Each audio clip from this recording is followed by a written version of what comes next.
নমস্কার বন্ধুরা, আপনাদের সবাইকে সীমা রান্নাঘরে স্বাগত। আজ আমি রান্না করব বাঁধাকপির ঘন্ট। তো মাছের মাথা দিয়ে আমি আজকে বাঁধাকপির ঘন্টটা বানাবো।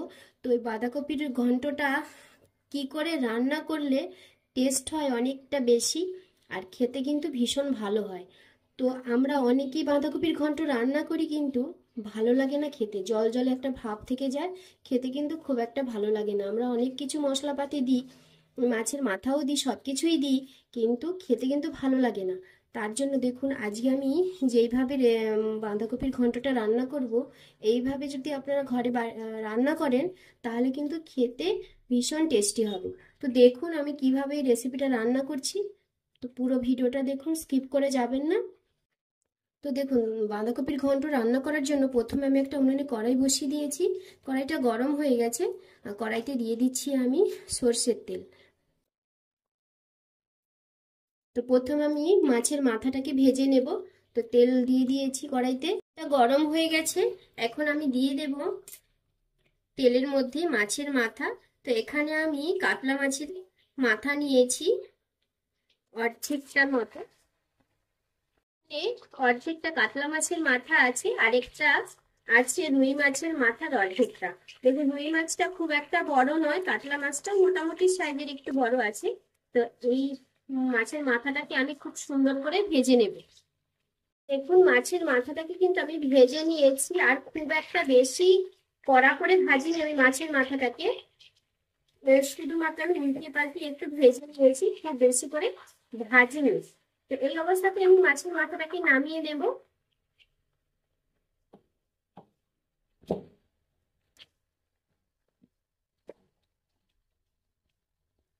মাছের মাথাটাকে আমি ভেজে তুলে নিয়েছি কড়াই থেকে। তো এখানে সামান্য তেল আছে, আর অল্প সামান্য একটু তেল দিয়ে দেবো আমি কড়াইতে।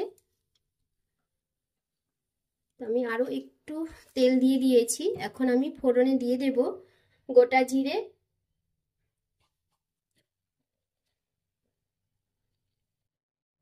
ছোট চামচের হাফ চামচ পরিমাণ আমি গোটা জিরে দিয়ে দিয়েছি। দিয়ে দেব গোটা শুকনো লঙ্কা। লঙ্কাটাকে একটু ফাটিয়ে দিতে হবে, না হলে তেলের মধ্যে লঙ্কা দিলে লঙ্কাটা কিন্তু ফাটতে পারে। তো ফোড়নটা ভাজা হোক।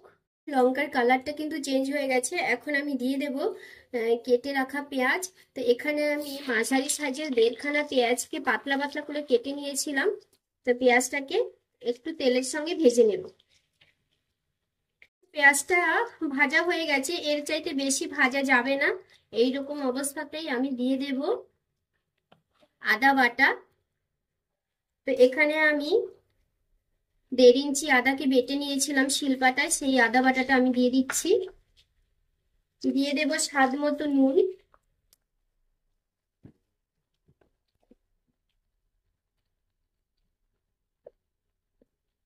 এখানে আমি 1.5 চামচের থেকে একটু বেশি নুন দিয়েছি। দিয়ে দেব পরিমাণ মতো হলুদ গুঁড়ো।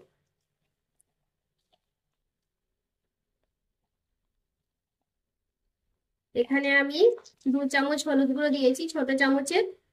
তো হলুদ আর নুন দিয়ে পেঁয়াজটাকে একটু ভালো করে নেড়ে চেড়ে কষিয়ে নিচ্ছি। আর এখন দিয়ে দেব আমি জিরের গুঁড়ো। এখানে আমি জিরের গুঁড়ো দিয়েছি 2 চামচ পরিমাণ। জিরের গুঁড়োটা দিয়ে একটু নেড়ে চেড়ে গ্যাসের ফ্লেমটা কমিয়ে দিয়ে আমি দিয়ে দেব আলু।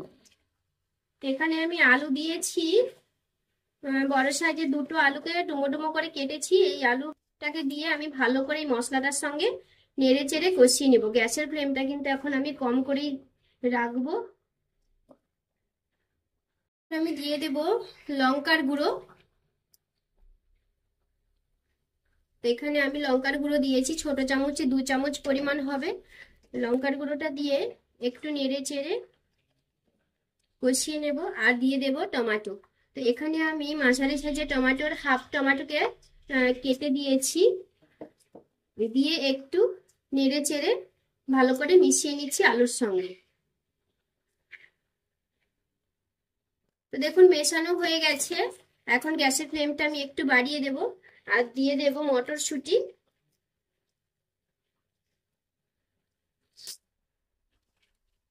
শুটি আলু আর মশলাগুলোর সঙ্গে আমি খুব ভালো করে কষিয়ে নিয়েছি। এখন আমি দিয়ে দেব কেটে রাখা বাঁধাকপিগুলোকে।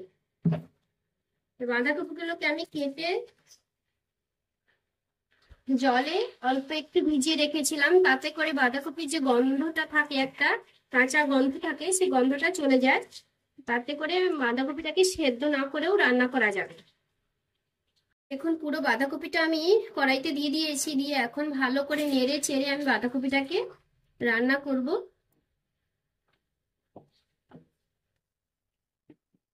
আর দেখুন অনেকটা কিন্তু জল বেরিয়ে গেছে, এই যে আরো জল বেরোবে। এই জলটা দিয়েই বাঁধাকপি আর আলুটা সুন্দরভাবে সেদ্ধ হবে। দেখুন বাঁধাকপিটাকে আমি একটু কষিয়ে নিয়েছি আলুর সঙ্গে। তো দেখুন আলুটা কিন্তু এখনো খুব ভালোভাবে সেদ্ধ হয়নি, বাঁধাকপিটাও খুব একটা ভালো সেদ্ধ হয়নি। এই অবস্থাতে আমি দিয়ে দেব ভেজে রাখা মাছের মাথাগুলোকে। মাছের মাথাটাকে দিয়ে বাঁধাকপির সঙ্গে ভালোভাবে এইভাবে মিশিয়ে নিতে হবে। যেহেতু আমি মাছের মাথাটা কম ভেজেছি, সেই জন্য একটু আগেই দিতে হবে মাছের মাথাটাকে। মাছের মাথাটাকে দিয়ে এইভাবে ভেঙে চুড়ে খুব সুন্দর করে রান্না করতে হবে। আর গ্যাসের ফ্লেমটা মিডিয়ামে রেখেই রান্না করতে হবে। দেখুন বাঁধাকপিটা কিন্তু এখনো জল জলে ভাব আছে, আলুটাও সেদ্ধ হয়নি। তো এই জলটা সম্পূর্ণ শুকিয়ে যাবে, আলুটাও সেদ্ধ হয়ে যাবে, বাঁধাকপিটাও খুব সুন্দর নরম হয়ে যাবে, আর মাছের মাথাটাও খুব সুন্দরভাবে রান্না হয়ে যাবে। আমি দিয়ে দেবো কাঁচা লঙ্কা ঝালের জন্য। কাঁচা লঙ্কাটাকে দিয়ে বাঁধাকপিটাকে খুব সুন্দরভাবে নেড়ে চেড়ে ভালো করে রান্না করতে হবে। দেখুন এই যে বাঁধাকপিটা হয়ে গেছে আর কত সুন্দর নরম হয়ে গেছে, আলুগুলো খুব সুন্দরভাবে সেদ্ধ হয়ে গেছে। আর দেখুন বাঁধাকপিগুলো যেন একদম নরম হয়ে গেছে, সবকিছু মিলিয়ে গেছে। এরকম অবস্থা হয়ে গেলে তখনই বুঝতে হবে বাঁধাকপিটা রান্না হয়ে গেছে। যখনই দেখবেন যে বাঁধাকপিটা একটু দানা দানা ভাব রয়েছে, গোটা অবস্থাতেই রয়েছে, তাহলে কিন্তু বাঁধাকপিটা হয়নি, আরো খানিকক্ষণ রান্না করতে হবে। তো যখনই দেখবেন বাঁধাকপিটা এরকম হবে তখনই রান্না হবে। আর এইভাবে রান্না করলে কিন্তু বাঁধাকপির টেস্টটা অনেক অনেক গুণ বেড়ে যায়। তো এই রেসিপিটা হলে আপনাদের আর অন্য কোনো সবজি লাগবে না। আশা করছি এই একটা রেসিপি দিয়ে আপনাদের এক থালা ভাত খাওয়া শেষ হয়ে যাবে। তো দেখুন বাঁধাকপিটা কিন্তু হয়ে গেছে আমার। আর দেখুন বাঁধাকপির থেকে কিন্তু কোনোভাবে কোনো রকমের জল বেরোচ্ছে না, তাহলে বুঝতে হবে যে বাঁধাকপিটা রান্না হয়ে গেছে। এখন আমি এটাকে নামিয়ে দেব। নামিয়ে দেওয়ার আগে দিয়ে দেবো আমি ধনেপাতা কুচি। তো এখানে আমি ধনেপাতা কুচিটা দিয়ে দিচ্ছি। ধনেপাতা কুচি দিয়ে একটু নেড়ে চেড়ে নামিয়ে দেবো। নামিয়ে আমি গরম গরম ভাতের সঙ্গে পরিবেশন করব। তো আমার এই বাঁধাকপির রেসিপিটা আপনাদের কেমন লাগলো সেটা কমেন্ট করে জানাবেন। যদি ভালো লাগে তাহলে একটা লাইক করবেন, শেয়ার করবেন। যারা আমার চ্যানেলটা নতুন দেখছেন তারা অবশ্যই একটা সাবস্ক্রাইব করবেন, পাশে বেল আইকনটি ক্লিক করবেন, যাতে করে প্রতিদিন জানি এত সুন্দর সুন্দর ভিডিওগুলো ছাড়ছি সেই ভিডিওগুলো সবার প্রথমে আপনাদের কাছে পৌঁছে যায়। তো দেখুন হয়ে গেছে, এখন আমি নামিয়ে দেব। নামিয়ে গরম গরম ভাতের সঙ্গে পরিবেশন করব। তো আপনারা সবাই ভালো থাকবেন, সুস্থ থাকবেন, সবাইকে টাটা।